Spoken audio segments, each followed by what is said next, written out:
Je suis une mauvaise mère, je suis un mauvais père. Est-ce qu'il vous est déjà arrivé de prononcer ou même de penser ces mots?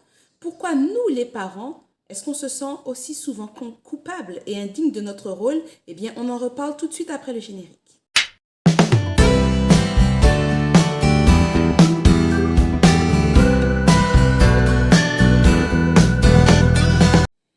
Hello les parents, bienvenue sur Heureux et épanoui en famille. Ici c'est Chlo, votre coach parental. J'espère que vous allez bien.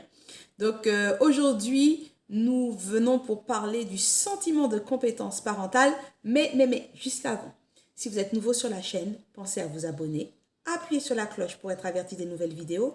Pensez aussi à liker et à partager la vidéo. Et je vous en remercie.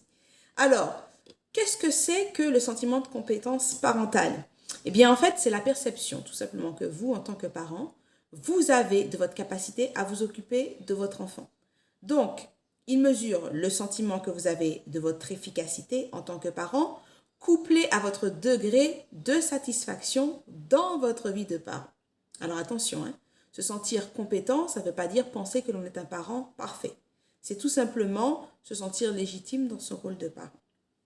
Alors, comment vous, parents, vous vous évaluez en tant que parent? Est-ce que vous avez plutôt l'impression d'être une bonne mère, un bon père? C'est une question qui met mal à l'aise souvent, parce qu'il y en a plusieurs qui auront du mal à répondre oui. Alors justement, je vais lancer un petit... Je vais lancer un petit sondage, voilà. Si vous, vous répondrez oui à cette question, oui, je pense que je suis une bonne mère, oui, je pense que je suis un bon père, eh bien, mettez-moi moi dans les commentaires ci-dessous. Voilà. Mais en tout cas, la réponse que vous allez donner à cette question indique votre sentiment de compétence parentale. Alors, est-ce que cette réponse est une indication sur votre valeur réelle? Pas forcément. C'est surtout une indication sur ce que vous ressentez. Et comme tout sentiment, ça peut varier en fonction des temps et des circonstances. Mais c'est vrai que c'est dur de se sentir bonne mère ou bon père quand, par exemple, le prof vous a fait des remontrances sur votre fils qui n'a pas fait ses devoirs, ou bien quand, malgré toutes vos règles, vos enfants continuent de se chamailler, de laisser traîner les vêtements par terre lorsqu'ils se déshabillent au lieu de les mettre directement au sale. Bref, toutes ces choses peuvent mettre votre sentiment de compétence parentale à mal. Alors, il y a de nombreux facteurs qui peuvent représenter une menace pour ce sentiment. Vous savez, c'est normal de temps en temps d'avoir des doutes sur ce que l'on fait, sur ce que l'on est. C'est même plutôt bon signe. Ça veut dire qu'on est capable de se remettre en question. Ce qui devient problématique, c'est quand ce sentiment non seulement perdure, mais lorsqu'il impacte aussi notre satisfaction, lorsqu'on ne prend finalement plus vraiment de plaisir à être parent. C'est problématique également parce que la perception que j'ai de moi-même en tant que parent a un impact sur mes enfants, sur la relation que j'établis avec eux et sur la façon dont je réponds à leurs besoins. C'est difficile de répondre correctement aux besoins de ses enfants quand on a l'impression qu'on est incompétent et qu'on ne sait pas y faire, qu'on en est incapable. Alors, quels sont les facteurs qui peuvent venir miner votre sentiment de compétence parentale? Alors, par exemple, si vous vivez du stress, peu importe la nature, l'origine de ce stress, eh bien, ça va créer chez vous une indisponibilité émotionnelle. Et donc, comme vous vous sentirez indisponible pour vos enfants, vous risquez aussi de vous sentir incompétente, mauvais parent. Pareil, si vous manquez de soutien ou si votre partenaire manque de confiance en vous, tu es sûr que je peux te laisser avec le bébé, tu sauras lui donner le biberon, tu es sûr que tu sauras le surveiller. Tout ça, ça peut miner votre sentiment de compétence parentale. S'il y a la pression de votre entourage, ça me rappelle lorsque j'ai eu mon premier bébé. J'étais sortie un soir avec elle, je l'avais bien couverte, parce qu'on a ce qu'on appelle ici, quand on parle de l'air du soir, le serein, on dit qu'il faut protéger les enfants du serein. Et la petite brise qui souffle juste après le coucher du soleil. Et une personne m'avait dit, mais tu la couvres trop. Le lendemain, à la même heure, j'étais revenue avec mon enfant, mais cette fois-ci, elle était moins couverte. Mais tu ne la couvres pas assez. Donc voilà, si on devait se fier à tout ce que nous dit notre entourage, on ne saurait pas où donner de la tête. Et c'est clair qu'on ne peut pas contenter tout le monde. Pareil, la difficulté à concilier votre vie professionnelle et votre vie privée, vous avez l'impression de courir tout le temps. Si vous avez le sentiment d'être surmené, d'être dépassé, vous pouvez avoir l'impression d'être un mauvais parent. Certains parents se mettent également beaucoup de pression pour être, on va dire, le parent parfait, en tout cas pour exceller à tous les niveaux, dans tous les domaines.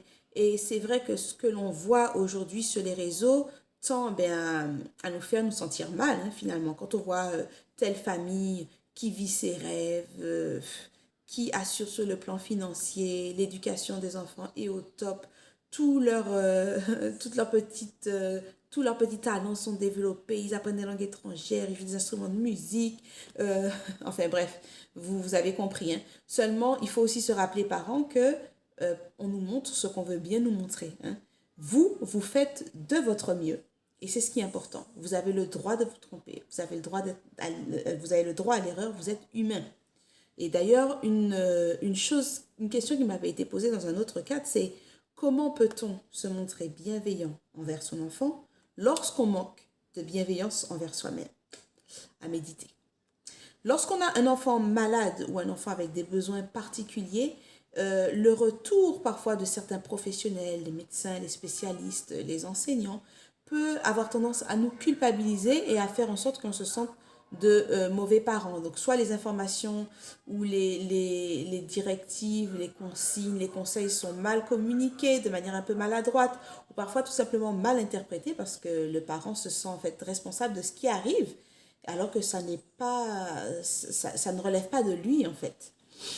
Donc pour y remédier, on a la possibilité de travailler sur ce sentiment-là et de l'améliorer. Voici quelques pistes. Premièrement, eh bien, ayez des attentes réalistes. Accordez-vous le droit de vous tromper. Rappelez-vous, comme je vous l'ai dit il y a quelques secondes, que vous êtes humain. Vous avez le droit de commettre des erreurs. D'ailleurs, certaines erreurs que vous commettez que vous avez commis avec votre premier, ben, vous ne les reproduirez pas avec les enfants suivants. Donc vous-même, vous grandissez aussi en éduquant vos enfants. Donc accordez-vous ce droit de grandir. Voilà. Deuxièmement, soutenez-vous au sein du couple parental. Exprimez votre appréciation, exprimez votre confiance, exprimez votre gratitude. D'ailleurs, l'atmosphère du foyer n'en sera que vivifiée. Constituez-vous, troisièmement, un bon réseau de personnes qui vous soutiennent. Parfois, ce ne sont pas malheureusement les personnes directes de notre entourage. Il faut aller chercher un petit peu plus loin. Il y a des groupes, des réseaux de parents en ligne. Parfois, vous pouvez rejoindre aussi un groupe de parole. Mais constituez-vous un réseau de personnes sur qui vous pouvez compter et voilà, qui par leur bienveillance, le fait qu'ils vivent aussi les mêmes choses que vous, que leur expérience est proche de la vôtre. Parce que parfois, lorsqu'on prend conseil auprès de nos parents, par exemple, qui sont les grands-parents de nos enfants, il y a un décalage parce que euh, leur expérience à eux, elle remonte à plus longtemps. On oublie facilement et puis on se rappelle juste du résultat de ce qu'on a obtenu, mais on oublie parfois les galères par lesquelles nous sommes passés. Entourez-vous, choisissez de regarder des personnes qui elles-mêmes ont un sentiment positif de leurs compétences parentales et qui se sentent compétentes dans leur rôle de parent. Ça, c'est important justement d'avoir des retours de personnes qui, qui parlent correctement, en fait, qui parlent bien d'elles de manière positive et qui vous encouragent aussi à faire de même sur votre propre personne. Mettez-vous donc en contact avec d'autres parents, comme je vous l'ai dit, intégrez des groupes, comme le groupe La Parole aux parents, qui est le groupe privé Facebook que j'ai constitué il y a quelques années, dans lequel vous pourrez échanger des astuces, vous pourrez partager vos expériences, vos témoignages, voilà, demander de l'aide aussi si besoin. Des personnes, en tout cas, entourez-vous de personnes qui seront bienveillantes avec vous. Toutes ces démarches, parents, vont vous aider à regagner confiance en vos capacités à vous occuper de votre famille. Et puisque vous aurez une bonne image, une meilleure estime de vous en tant que parent, eh bien vous poserez des actions, vous allez développer une attitude qui augmentera votre efficacité parentale. Et plus vous vous sentirez compétent, plus vous ressentirez également de la satisfaction dans votre rôle de parent. Donc vous voyez, c'est un cercle vertueux. Parfois, il faut le dire, il arrive aussi que des facteurs de dégradation de votre sentiment de compétence parentale aient des racines bien plus profondes, que les facteurs de risque s'accumulent et il peut être difficile de vous en sortir seul. Ça arrive. Eh bien, mon conseil à ce moment-là, ce serait de ne pas rester seul justement. Rapprochez-vous d'un professionnel qui pourrait vous aider. Parce que cela pourrait avoir un impact négatif sur vos relations au sein de la famille et même sur votre propre santé émotionnelle. Donc ce serait intéressant quand même, dans ce cas de figure, si vous en ressentez le besoin, de vous faire accompagner par un professionnel. Voilà, c'est tout pour aujourd'hui. Si ce contenu vous a plu, eh bien, je vous incite à liker, à partager cette vidéo et je vous dis à très bientôt sur Heureux et épanoui en famille. Bye bye!